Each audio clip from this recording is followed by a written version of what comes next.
Have you ever wanted to start doing pixel art? Well, in this tutorial I'm going to introduce you to the basics of pixel art. So, let's begin. First, we need to understand what pixel art is. To begin with, actually pixel art is when you have a canvas that is at small resolution and every pixel is part of your drawing. Instead of high resolution canvases where you need to add the details, in smaller canvases you actually can't make too much details because you don't have the space for that. So the thing is that you have to be intentional with every pixel. For example, right now I've opened a 16 by 16 canvas and I'm going to make a small character. Here we have our little boy. In 16 by 16 you can't do that much, but there are many great games that include 16 by 16 because it's a great resolution, especially for pixel art games. For example, good games that use 16 by 16s are Undertale and Celeste and other games like that. Now let's talk about the canvas resolution. First, we need to address that there are main sizes for pixel art canvases. However, you don't need to follow them, but it's going to make it way harder for you to actually draw, and most importantly will make it more difficult for you to import it into games and such. So first, the main resolutions are 16 by 16 like this canvas, 32 by 32 like this one that I use for my game. However, in this case, for example, I use 32 by 64, which is not as convenient, but I need it for my game to make tall monsters, because in 32 by 32 you can't really make that scale. So it's basically two 32s by 32s stacked on each other. Of course, making a bigger canvas also comes with its downsides, that you need to add more details, which may not be convenient for small indie developers like me. So I use 32 by 32, but in this case I've used 64 by 32, which required me to add more details, as you can see here. But that's only one case. In this case I can't really add more details except maybe shadows like that, and maybe here. But yeah, that's pretty much it for the details. You can't add too much, unfortunately, but that's why there are bigger canvases. Anyway, let's make something that fits the 16 by 16. So I'm going to make a coin.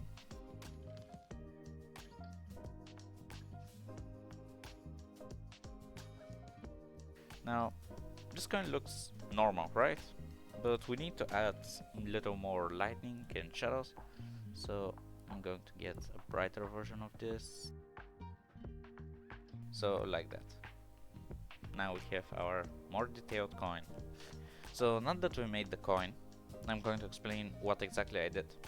First we made the basic shape, that's the coin part, the circle. Then I added the grooves that are darker because of course it's engraved in it, so it's a little deeper and light doesn't reach it as much. Then I added the numbers to the coin, like this, like this one. However, the next thing I did is add lighting.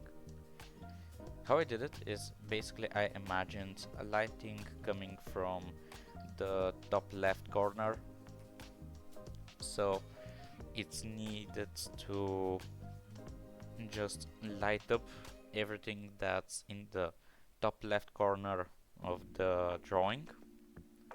So we got these lighter edges However, to continue it, we actually need to make the lower part of the coin, the down right corner, to be darker, because light doesn't reach that far in this case. So I'm going to get this color. I'm going to make the groove darker for the same reason. And like that, we have our coin. But I'm going to also make a darker part to the numbers too. Like that. Yeah, I think that's fine. So basically now we have our coin that is extremely detailed for this size. But if you're using it in a game as an item or something like that, if you're using 32 by 32, it's going to be half the size of the player, which is maybe something that you don't want. So to make it realistic to a 32 by 32 game, we are going to make it smaller.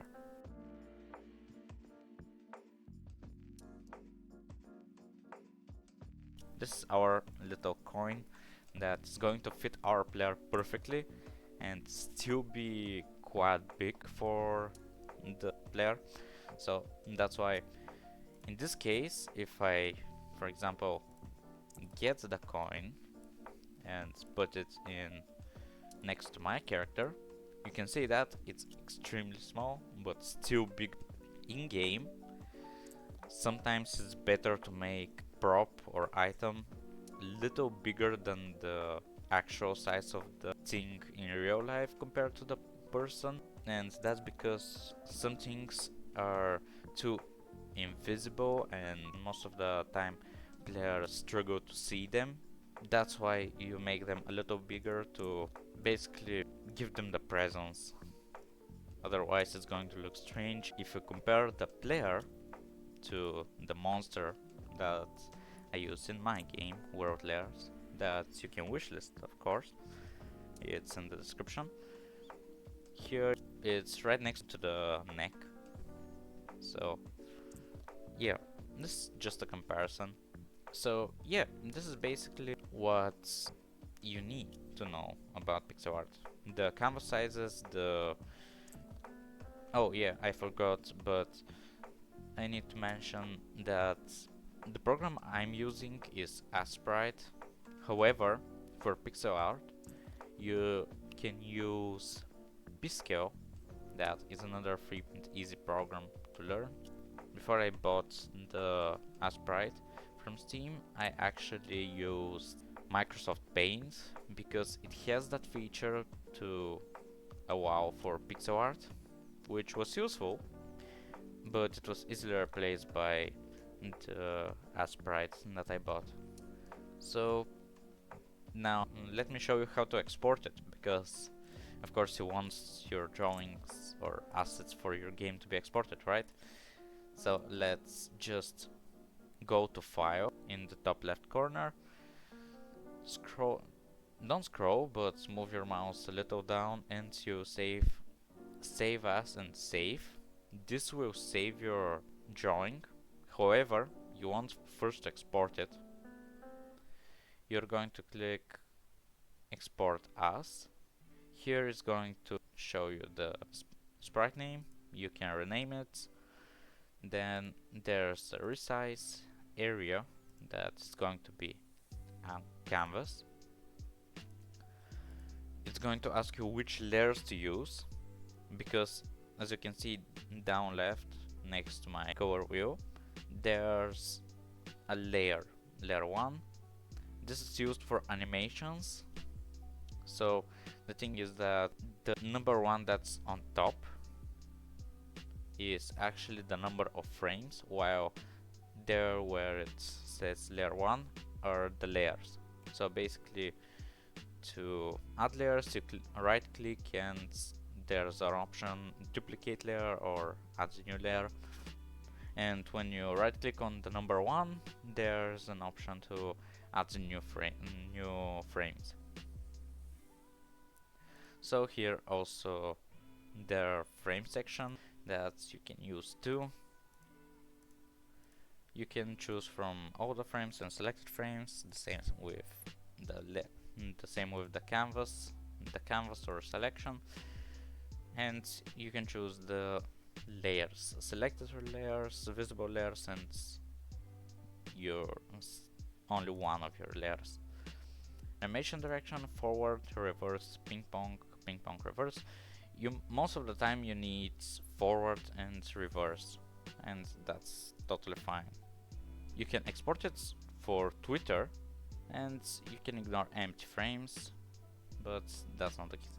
To change the location of the export, you need to click on the three dots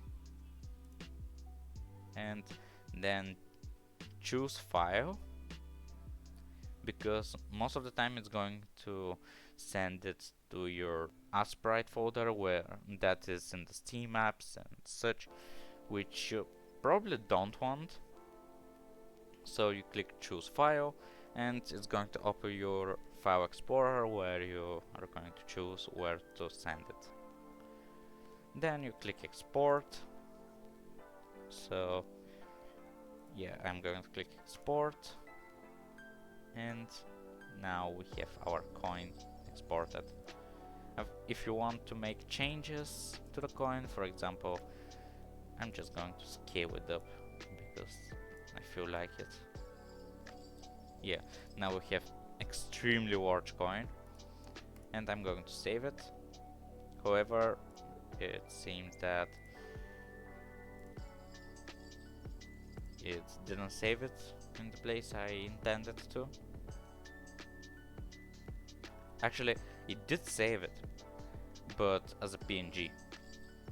So if I choose file and select this PNG, it's going to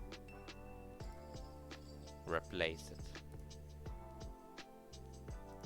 However, most of the time you are going to need only save as.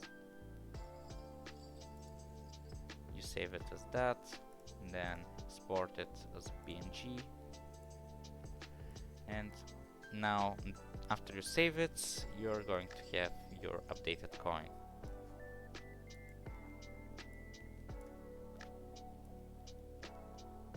Like that. Save. And that's it.